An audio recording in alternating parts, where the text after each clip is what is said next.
Okay, really good. Um, what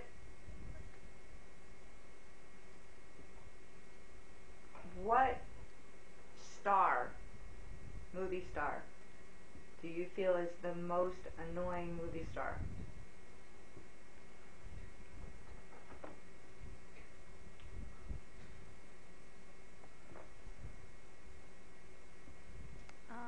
Let me think. I'm trying to think of how to spell his name. Okay, so this will surprise you. Recently, through a friend,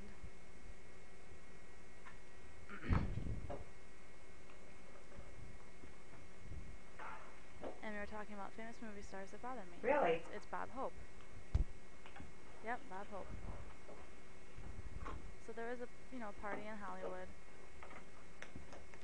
and deaf people, they work, have good lives, they get married, they have kids, everything. So I met Bob Hope, and I wanted to have a conversation with him. So he turns around and starts talking, and I point to my ear to show that I'm deaf and ask to write.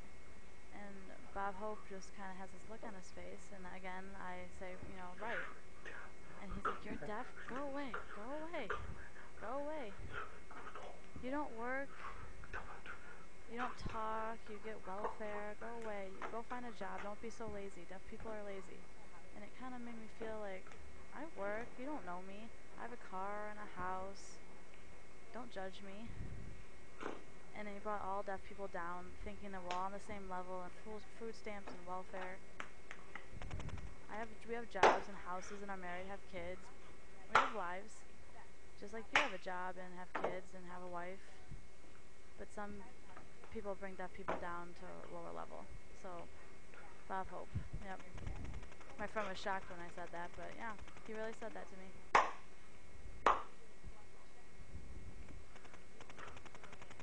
There's a few other movie stars that are very ignorant. Not idiots, they're ignorant. They don't have a clue about deaf culture or what deaf life is like. So that bothers me. I'm just kind of sick of it. Okay, very good.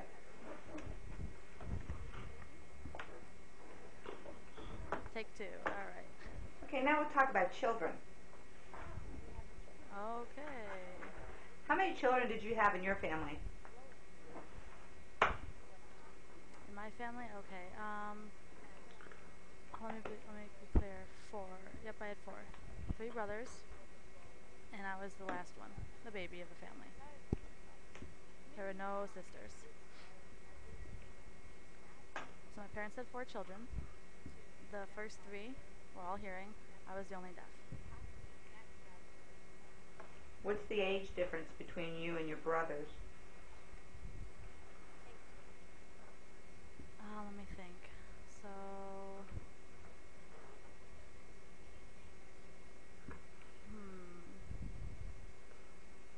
okay, so they're about, the first 3 are a year apart. First one was born in 1955, the second one was born in 1956, and the third one was born in 57. And then I was born in 61. So 6 years total, so 1 year, 1 year, 1 year, and 3 years.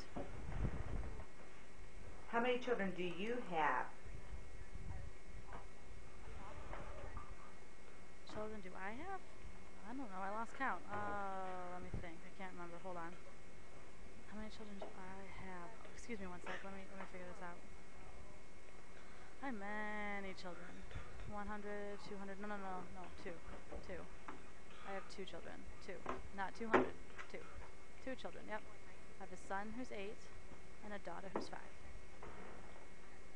How many children do you want to have? Do you want to have more children? No. So, a long time ago,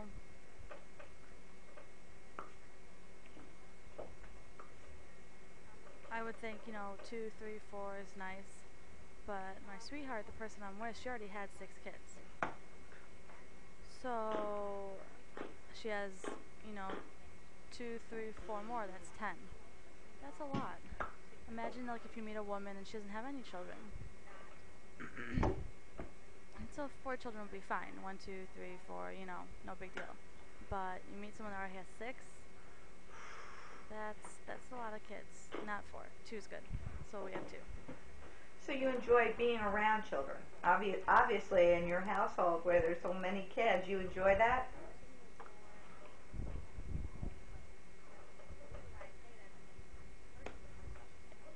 It's a good experience, and there's challenges, and there's 2 kids that are both of ours, and she has 6 together. That's 8, and there's 5 deaf. Wow. It's really nice because we can sit around at the dinner table and enjoy our meal and chat away with each other. And I mean, everyone's fluent in sign language. Even my, hearing daughter. I mean, she knows sign language, and we just chat away while we're eating. I remember when I was growing up, my parents and my brothers, they would talk during dinner, and I'd be alone. I'd look up, and I'd see them all chatting away and talking about God knows what, and it would go over my head, so I just keep eating. I was very alone at the dinner table. I'd be done with food, and my brothers and parents would be relaxed eating. They wouldn't be done. I wouldn't have any conversation with them. In my dinner table, I really enjoy that because we can all just chat, and the time doesn't disappear, and the food slowly disappears, and it's very relaxing conversation. I've really enjoyed that. It's really cool. When you were a child, what was your goal to become when you grew up?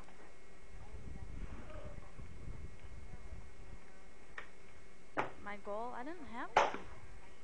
No one really taught me that. No one influenced me and asked me what I wanted to become when I grew up. No one in school asked me that. Parents didn't ask me that. They just gave me things like handouts, and I wrote on it, and my parents talked. They didn't sign it all. I didn't have a way to communicate with them, and I would play with my friends, but I didn't really have a goal to become something. That came later when I entered college, and I decided what I wanted to become. But when I was younger, no, I didn't really have anything. So then you never heard the expression when you grow up, what do you want to be? Like, little kids, or you see on TV, like, what do you want to be? And they'll say a fireman or a policeman or an ambulance driver. That was just never communicated with you? I remember my parents said once, you can become a teacher, and I was like, okay, a teacher, why? And they told me I should become a teacher to grow up and teach deaf kids, and I thought that was an interesting idea. I remember that, but other than that, Wow. no. Tell me some of the positive things and the negative things that you felt growing up as a child. What is positive and what's negative? First, start with the positive. The positive things of being a child. Honestly, growing up, I didn't really feel anything positive or negative. No one influenced me with that kind of stuff. No one taught me different things, and I didn't really know how to feel like that, feel the positive emotions and the negative emotions. It changed when I entered Gallaudet, and I was kind of culture shocked, and it kind of hit in the face with all this different information, and I saw ASL everywhere, and I had gone to an old school, and I was learning everything at Gallaudet, and looking back, growing up, I realized I should have had positive and negative feelings. Now I see what they were, but as a child, I didn't really understand that. I just kind of went on with life and went through life. And just like you're eating yourself and then feeding your kids. I mean, that's it. I don't really remember any experiences until Gallaudet. Thinking back, I can think of them, but then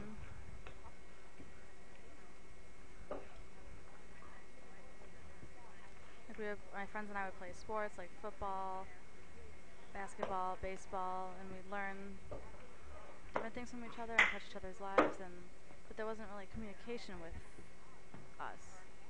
I would play the sports, but I couldn't really communicate with them in school. I lagged way behind in the mind, until I entered Gallaudet, and I realized I had to catch up, and I read and write, and I didn't really know that. I was kind of like at a 4th grade reading level at Gallaudet.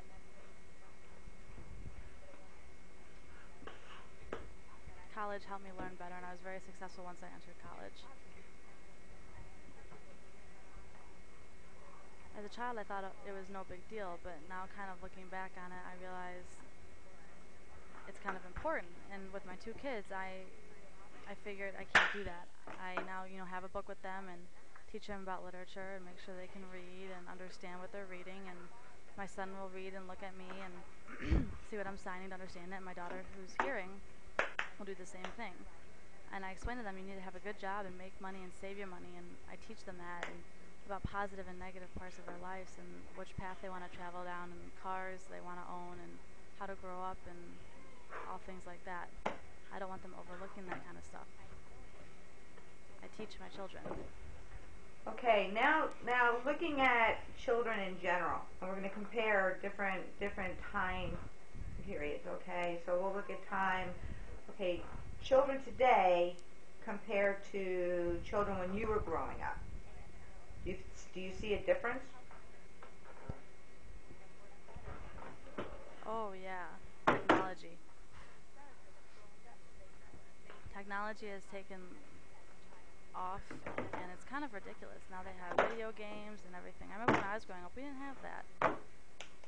We were left with like old school games and playing with our hands and doing different things like that and making things up and using our imagination.